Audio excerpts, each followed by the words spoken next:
Oh, I'm Bill Wilson. I'm here with Tim Inkelbarger, and we are grocery guys. Tim, we're in Austin, Texas. You don't look any different. You don't look any smarter because you're already over there.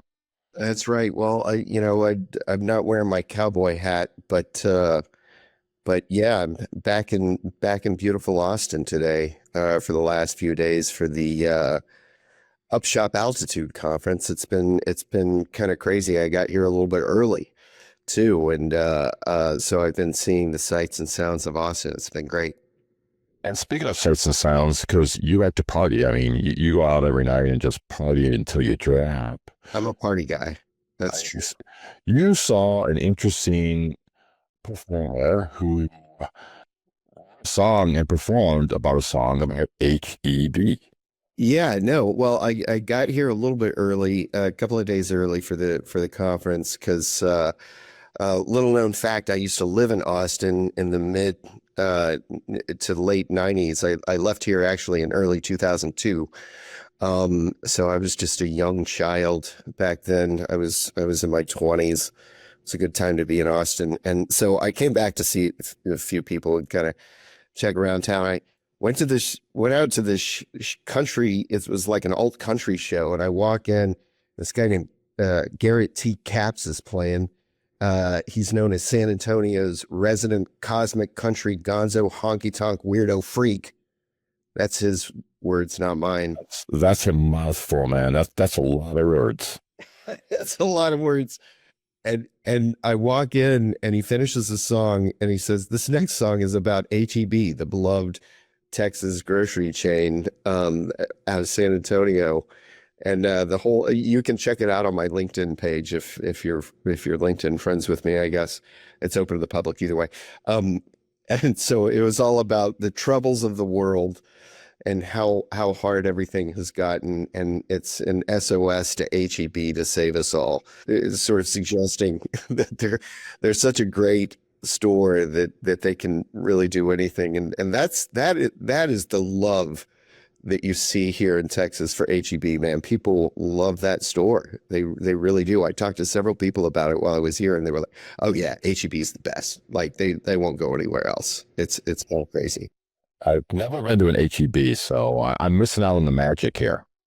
A lot of them have barbecue restaurants outside, which is a very Texas thing.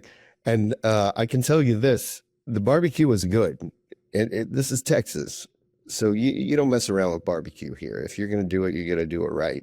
Absolutely. I mean, I do know that there's some restaurant that just throws a bunch of sausage on a rack outside of Austin there, and you can just it's the glorious set reserved for all the customers to see, and they got all kinds of meat and sausage and barbecue, and I mean they do it right in Texas. There's no doubt about that. It's a way of life down here. So why don't you talk about what you saw there? What was the tenor there at Upshop's altitude? I would say the tenor was, I mean, it was the conference itself, Upshop is a company that does a lot of different things, right? They're very tech focused, and they've grown over the last several years mainly through acquisition of other companies. So they've kind of been building this tech stack over the last several years. And so it was a small conference. I would guess there were maybe like two or 300 people here. Not a big show, but people were really, really serious. And speaking of sausage, it was interesting to see how the sausage gets made here behind the scenes, because that's a lot of what Upshop is all about. They're about using technology to do, they call it total store ordering, basically. So you can, use their platform to do everything from maintaining your store inventory, and they bought a company called Itasca several years ago, which is the handheld, devices that you can go around and do your the the way you have on the shelves. You go from shelf to shelf. Inventory, yeah. Yeah, checking the inventory, and it's early here, so not really. It's not too early, but I'm, my mind is swimming here with all of this tech stuff. But they bought Itasca, but they do a lot of other things as well. So they call it total store solution essentially. So a lot of what was discussed is, it's how to coordinate all of these moving parts of a grocery chain, right? Or of a grocery store. So whether it's your regular inventory that's coming from a warehouse, or all the way to coordinating with DSD, where individual companies like Pepsi or large companies like that will come in and replenish these products as they go out of stock. You can do it all through Upshop's technology, essentially, because they've pieced together all of these parts to sort of have a unified system. So you're not working with all of these different technologies. It's like them trying to bring it all together into one place. It's still tricky to understand, especially if you're not working in the grocery store industry, and really seeing it, how it plays out day to day. But it was a really exciting group. It was a little bit different than other shows and conventions that I've been to, because it was just focused exclusively on Upshop. Made it kind of interesting. I mean, there was some sessions that I couldn't go into. It was proprietary information and Secrets. top secret stuff. Yeah. And this is how they do it here. They had like, I think 35 different vendors, that they work with, different companies. Like, actually, I've got the list here. I can read off a few of them for you. But Fusion Group was here. If you're familiar with them, they used to be Imago Tag or Imago Tag, SES Imago Tag. It's the electronic shelf labels. They were here. I believe it was Gelson's was here. There were several other grocery retailers here talking about the process of implementing this technology in their stores. So it was really interesting for me, because a lot of times we're at a little bit of a surface level here in our reporting on these new technologies. So to sort of do a real heavy deep dive was pretty interesting stuff. Tim, I totally screwed up. We're at the meat counter right now, and I did not even make that announcement. So we're all screwed up now. We're at the barbecue counter. We're at the barbecue counter, and we were just talking about barbecue, and here I am missing the meat counter announcement because we're talking about the meat of the matter. Anyways, so what do you see at this conference? Is there stuff that's already out there that is going to take like the next step, the next jump?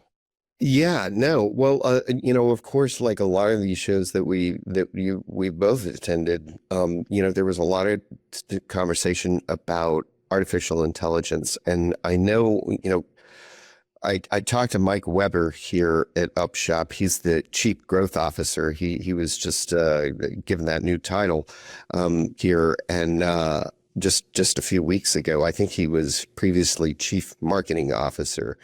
So when I talked to him, there were a couple of sessions about artificial intelligence and the way that they're using AI in a predictive kind of nature for ordering, replenishment of the products in the store. And I know that they're about to make a few big announcements, so I don't want to scoop them on that, but Weber came over to me after some of the sessions, like, don't say this. We're about to announce this. Don't write about this just yet. We're going to announce it in about a week or so, or in the next coming weeks and months and so forth. So I don't want to say too much, but some of the stuff I was seeing here was really, really interesting, cool stuff. I mean, looking out on predictions for upcoming holidays and things like that, where you can sort of get an idea of what you might need. And over time, they collect data here through these ordering processes, and they're able to get more and more, better predictive models essentially on what to buy, when to buy it, how much to buy.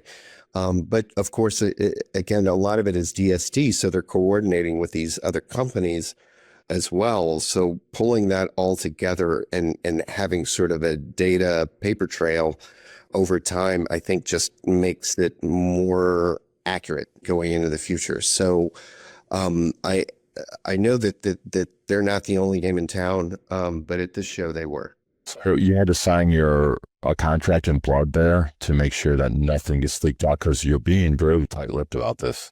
That's right. We're concerned. I'm real concerned about you, Tim. They gave me some barbecue and they said don't share our trade secrets here. No, no. I mean, and none of it's too top secret. And I think that in the next few weeks they're going to make some pretty big announcements here, and so you'll just kind of have to wait and see. But it's really, it's sci-fi kind of futuristic stuff that it's not just looking at models that they have, it's kind of looking out.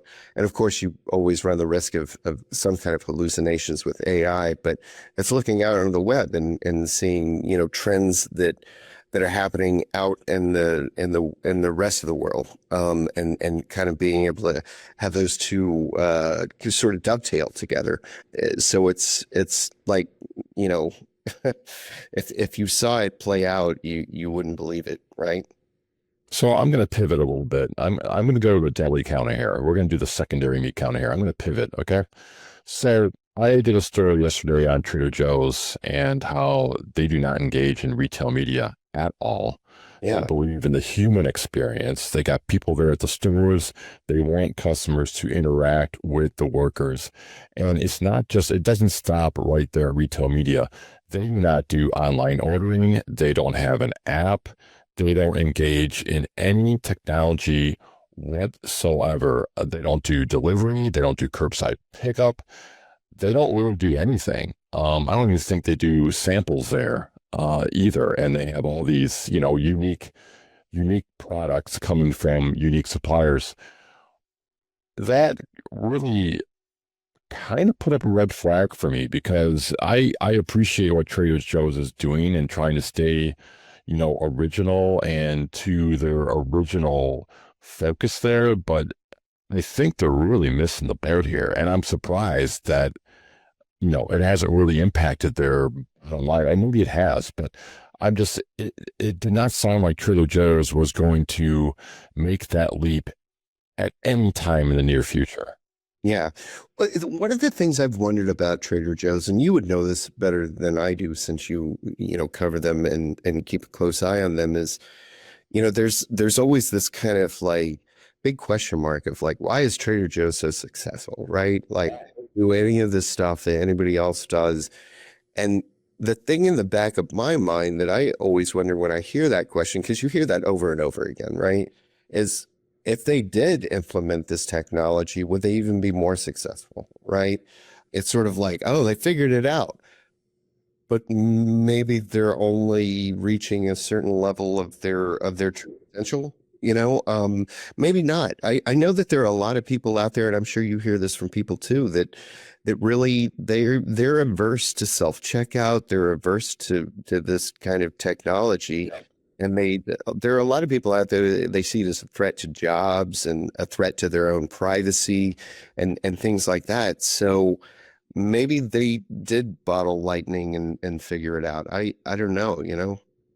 Yes, they have all these, there was a string there of about 10 months where they had like a product recall every month. But it reminds me of the Kodak story because Kodak, the king of camera film back in the day, and they refused to pivot. They stuck to their gills and they're like, this is what we do.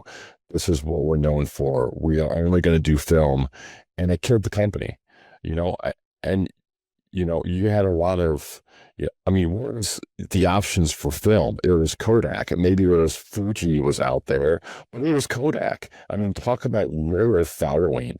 They had a rare earth following, and they're like, we're not doing anything, we're sticking to our guns, and now they're dead. I mean, can you see the same kind of scenario play out for Trader Joe's eventually, or no? Yeah, yeah, no, I really could, and I think that when you're talking about this, I didn't know you were going to talk about Trader Joe's, and the thing that it made me think of is a few years ago, maybe 5, 10 years ago. Well, not five, more like 10 years ago. There was this big question of, is Walmart going to be the next Sears, right? Because Sears took a heavy nosedive and they just kind of never recovered. There was this question, is Walmart going to go in the same direction? And Walmart kind of realized, like, we're about to get crushed here by places like Amazon, right?